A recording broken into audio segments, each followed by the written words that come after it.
In this video, we're going to have a look at some of the key features of a chalk page, how you navigate your chalk page, and how you will add or remove components to your page. So here's an example of a chalk class page, and each of these is known as a component. So you can add these components. Here is a news feed. Here is a list of folders. Here is a tiles component, and here is an image component. Now there are far more components that can be added. Here is a course outline. Here is a list of files.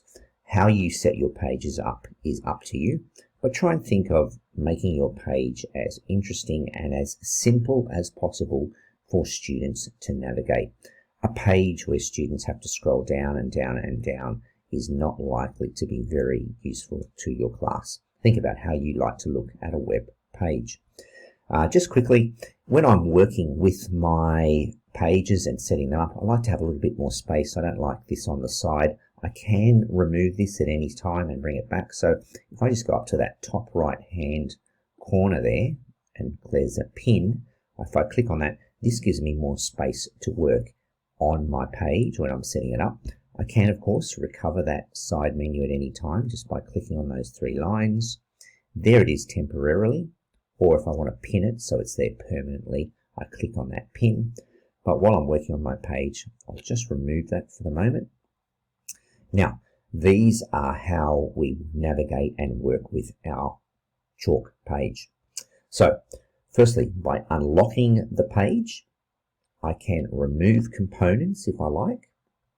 I can edit the component by clicking on the settings wheel. So I could change the heading. Now in this case, I've removed the heading, so I've left it blank, but I could add a heading if I like. I can source where I'm getting my images from or where I'm getting my resources from by browsing through the Resources tab. I can modify this image by clicking on Modify, maybe changing that image, and maybe changing the title that I've typed on top there. That's all accessible through this tab here. This is a tiles component. So again, by now clicking on the settings wheel, I can edit that. This here is a handle. So I can move these components around my page by clicking and dragging. I'll just leave it where it is for the moment. You'll notice that the pages are set up with two columns. So I have set my pages up so that the column widths, this is a narrow column and this is a wider column. You can alter that. How do I do that? This is my slider, which will allow me to change the width of the columns on my page.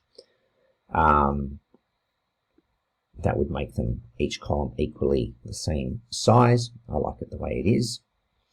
This is the Components tab. So if I click on that, this is how I add components to my page.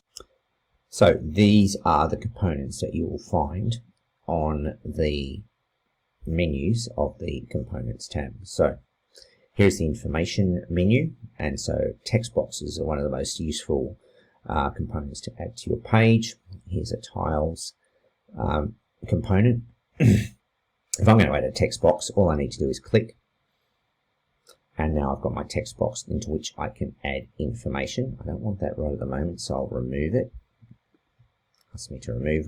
Only able to do that because I had the page unlocked. In the collaboration menu, all your collaborative type components you can see right there. The learning menu, due work, tasks are two of the most common components that you would add to your page. You may like to use a class quiz. Class list is good. It will show the students in your class as well as a small portrait of them, and that's really handy at the start of the year when you're trying to learn their names. Multimedia, as you may imagine, images and videos can be added to your class page. The Resources tab allows you to add a files or a folders component. And then feeds from outside sources such as Twitter, an RSS feed, or perhaps you want to add a podcast feed to your chalk page.